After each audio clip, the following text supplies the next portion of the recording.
What's up everyone, welcome back to the channel and welcome back to the Horde. My name's Ryujin383 and I am finally back and super excited to make new content to celebrate the release of Season 2 for Overwatch 2.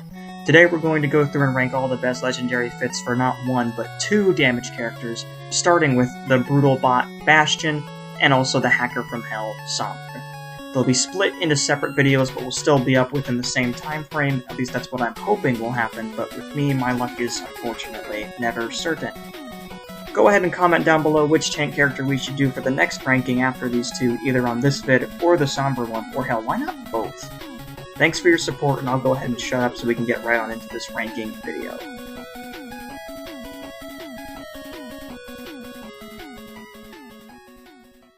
My pick for Bastion's honorable mention skin is going to be the Null Sector Archives event skin. I really like the orange and purple color that comes together really well here, and also it's a nice lore skin, and I know what you're gonna say here. But Ryujin, what about Lego Bastion? Where's Lego Bastion? I would have picked Lego Bastion if I had it! Clearly I don't, or it would be the one I picked. But you know what, here, have some pictures of Lego Bastion instead. I don't have it, so it's not on the ranking. Coming in at dead last, the 12th spot on our Bastion Legendary Skin ranking is this base Legendary from Overwatch 1, the Antique Bastion skin. And I gotta be honest, the fact that it's antique is the reason I don't like this skin.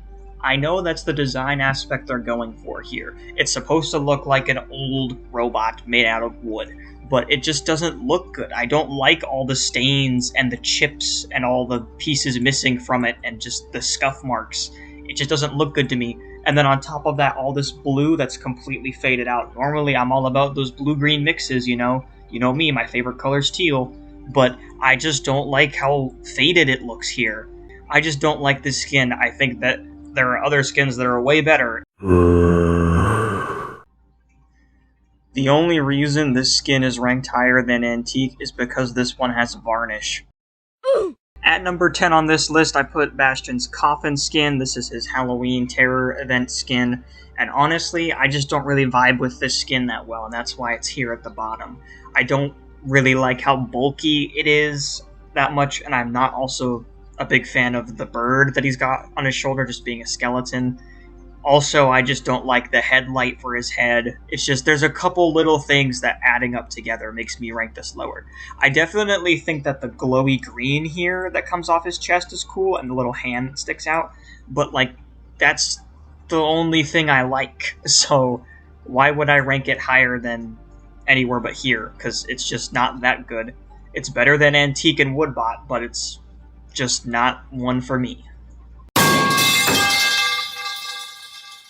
Number 9 on the list goes to the Steambot base legendary skin from Overwatch 1. It's an okay outfit, but I still think it's pretty bad or on the bad side. Definitely Gearbot, its companion skin, is way better, and I don't really know why. I think I just don't like the color that much. If they had made this like steel gear, I don't really know what metal it is, but I think it's steel.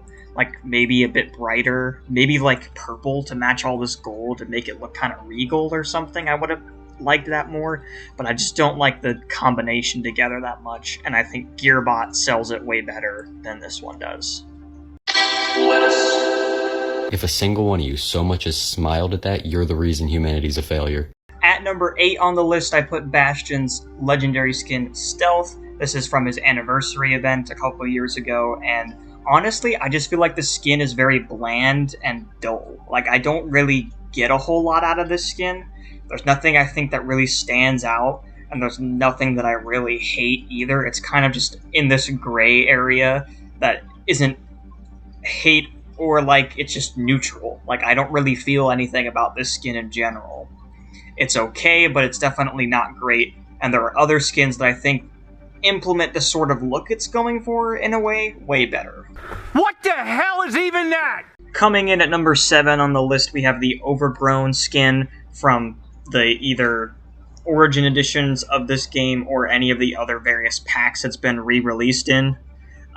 Basically, if you bought Overwatch 1, you got this skin for free, and I believe it's also available in the Watch Point pack for this game if you choose to buy it, and it's like $40 or whatever. But regardless, I think this skin is just really like cutesy and fun. It definitely matches well with Bastion's vibe, and is also an exploration of his lore in his own cinematic, which is, I don't remember what the name of it is, but this is the look he has during that animation, so it's just a nice callback to that. It's a pretty good skin in my opinion, and that's why it's here kind of in the middle range, and I honestly think it's pretty good. The One Piece! The One Piece is real! Can we get much higher? Now, number 6 on this list is once again a skin I don't own. It's an Overwatch League exclusive, and if you remember what exclusive he has, I'm sure you know which one I'm talking about. This is his legendary outfit known as the Pirate Ship, and I think it's a pretty average, okay Bastion skin. It's not really my favorite, and that's why I didn't buy it when it was out. I believe this was like one of the last Overwatch League exclusives for Overwatch 1, if I'm not mistaken. I could be wrong about that, but I don't care enough to look into it. But it's an okay design, you know. It's not really one of my favorites, but I definitely don't dislike it. But it is a cool idea, and I will give them that. And a lot of the Overwatch League skins tend to be really cool ideas and really, like, thoughtful designs. So I appreciate all of that, but still, I think there are a lot of other Bastion skins that are way better. Hey, that's pretty good. Kicking off the top 5 of our ranking here for Bastion's legendary skins is his base legendary Gearbot, which is the counterpart to Steambot that we've talked about earlier in this list. I just really like this one a lot more because of the rusted look it's got, and also because it's almost entirely like a turquoise-ish blue color, and I like that color a lot on most things. So that's why it's up here, really. I do definitely think that like the overall schematic design is good, but with Steambot, I just didn't like the colors it had, and I felt like it was just very dull. So that's why it got placed near the bottom, whereas this one, I like the hints of blue and other like blotches it has, because it makes it look old and rusted and beat up, but it still has a generally cool design. And also the bird's a pigeon, and I think that's funny. Hello there. At number 4 on the list is Bastion's Avalanche skin from the Winter Wonderland event, and honestly, I just have really good memories with this skin. I also do think it looks good, but I just remember a lot of things with this skin back on my console days that kind of just make me have a bit of a nostalgia factor that puts it up a little bit. Overall, taking that aside, I think the design is good. I like the blue, I like the overall like look it has. I also like the little snow owl he's got, and the little hat too, which also matches his Overwatch 2 skin where he has a new little baseball cap now. So I think that's also just a really little cool detail. And yeah, I like the hints of blue, they go together with the white. It's a very good winter skin, and I think that it's pretty decent.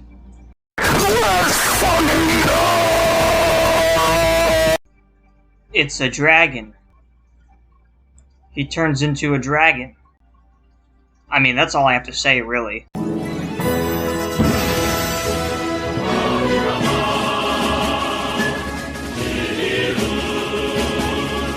Number 2 on this list goes to the Guishin Archives event legendary skin for Bastion, and honestly, this one is just badass. Like, he looks like an intimidating killing machine. It's a callback to some of the robots that appear in the Diva cinematic that she's got, where they try to attack the city. It looks like one of those robots, and it's honestly just sick. Like, it looks really cool. And it just looks like one of those robots that you would see working alongside Null Sector, with like Ramatra and stuff, you know?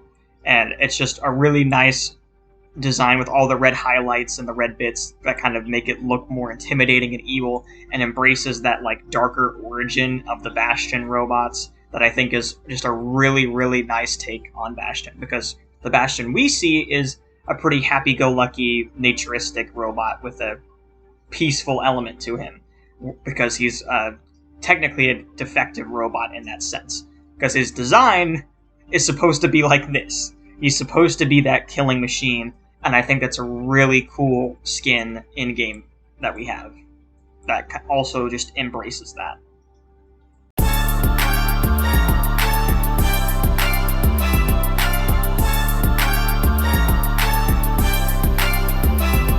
Coming in and taking the #1 spot, my all-time favorite Bastion Legendary is his other anniversary event skin, the Dune Buggy Bastion skin.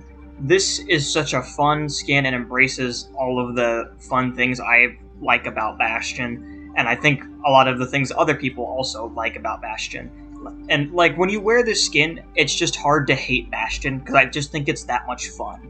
I like the orange little cage he's got all over that acts as, like, extra armor.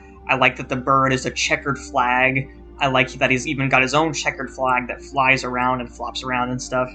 And the best part is his assault form turns him into an actual dune buggy. And that's just so funny to me. Like, you can't really hate Bastion when you're playing as the dune buggy. And I think that it's just a really awesome design for him. Hey there! If you made it this far into the video, I just wanted to give you a quick shout out for making it all the way through to see my official ranking for all of Bastion's legendary skins. And hopefully the Sombra video is also up at around the same time, so go ahead and check that one out, and if it isn't, come back later. Also, go ahead and let me know while you're here what tank we should rank next. We've already done one for Roadhog, so any of the other tanks are up for grabs. Even Ramatra if you really wanted to, but he's only got 3, so it's probably not worth it. Thanks again for watching this video. Watch any of my others, like, comment, and subscribe, and I'll see you guys in the next one. Peace.